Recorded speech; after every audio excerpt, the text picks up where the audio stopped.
তোমাদের কুমোরটুলির কালী ঠাকুর দেখানোর আগে একটা সিরিজ, ডাকিনী যোগিনী সিরিজ। আমার পেছনে আছে প্রচুর ডাকিনী যোগিনী, আর আমি আজকে আছি ডাকিনী যোগিনীর রাজ্যে। প্রথমে কালী ঠাকুরের মুন্ডু দিয়ে শুরু হয়েছে, তারপরে দেখো এই যোগিনীটাকে পুরো রক্ত খেয়ে ভরপুর বন্ধুদের নিয়ে বসে আছে। তাড়াতাড়ি বেরোতে হবে তো, আর হাতে সময় কই। আর প্রত্যেকের কিন্তু জিরো ফিগার, আর মুখের মধ্যে রক্ত একেবারে মাখামাখি করছে। আর এখানে কিন্তু যোগিনীদের চোখ এখনো আঁকা চলছে, কারণ তাড়াতাড়ি রেডি করে তাদের তো ছাড়তে হবে। আর এখানে কিন্তু বন্ধুরা মিলে দাঁড়িয়ে আছে মুন্ডু কাটা পুতুল হাতে নিয়ে, আর এখানে কিন্তু পায়রা হাতে দাঁড়িয়ে আছে কখন তার রক্ত খাবে তার অপেক্ষায়। আর এখানে সব গ্রুপ মিলে যোগিনী ভূতিনীরা দাঁড়িয়ে আছে, আর এখানে বাচ্চাগুলোও তাদের নিয়ে একদম ছুট লাগিয়েছে মণ্ডপের দিকে।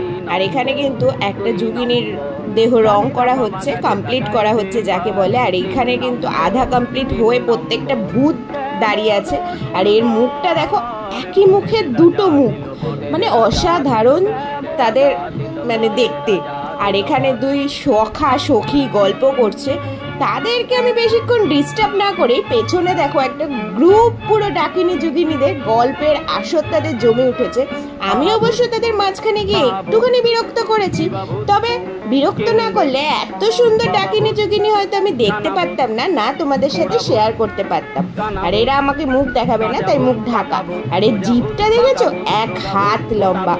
আর এখানে দেখো প্রত্যেকটার চোখে কিন্তু বাল্ব জ্বলছে, মানে রাতের আলোতে কিন্তু এগুলো চিকমিক করবে। আর অসাধারণ কিন্তু দেখতে তাদের। আর এখানে যখন তাদের রাজ্যে ঢুকেই গেছি, প্রত্যেকটা কিন্তু এটা কঙ্কাল রাজ্য, আর প্রত্যেকের হাতেই কিন্তু একটা করে কিছু দেওয়া হবে, রেডি করা হচ্ছে। আর এখানে দেখো পুরো মনে হচ্ছে একটা মেয়ে যেন আধা পোড়া অবস্থায় এখানে বসে আছে। আমি তো পেছনের ওনাকে দেখে ভয় পেয়ে গেছিলাম, ওমা নড়ছে কেন। আর এর মুখটা দেখেছো, যেরকম কঙ্কালের মতো দাঁত, চোখ